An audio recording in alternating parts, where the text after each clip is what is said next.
Marco.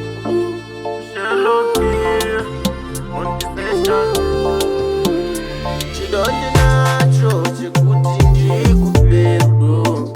uvare moyo wangu ndotodaiwe pane vamwe vese mudiwa ndiwe wandakada chido chemoyo ndotodaiwe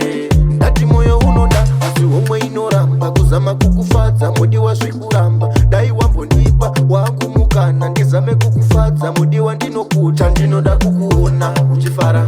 handidi kukuona wakasuwa moyo wangu unorwadza maive vana ndoda tive tese tikunzwanana ndoni nacho chekuti ndikuperu ruva remoyo wangu ndotodaiwe pane vamwe vese mudiwa ndiwe wandakada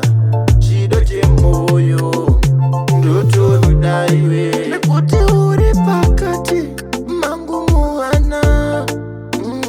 uri mumoyo mangu muninga usandisiye ndegaka usandisiye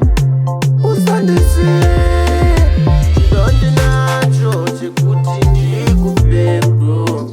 ruva remoyo wangu ndotodaiwe pane vamwe vese mudiwa ndiwe wandakada chido chemoyo ndotodaiwe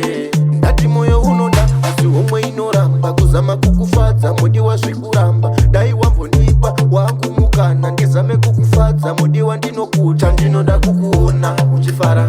handidi kukuona wakasuwa moyo wangu unorwadza maive vana ndoda tive tese tikunzwanana chidondi nacho chekuti ndikuperu ruva remoyo wangu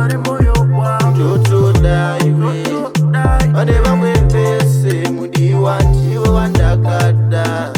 chido chemoyo ndotodaiwe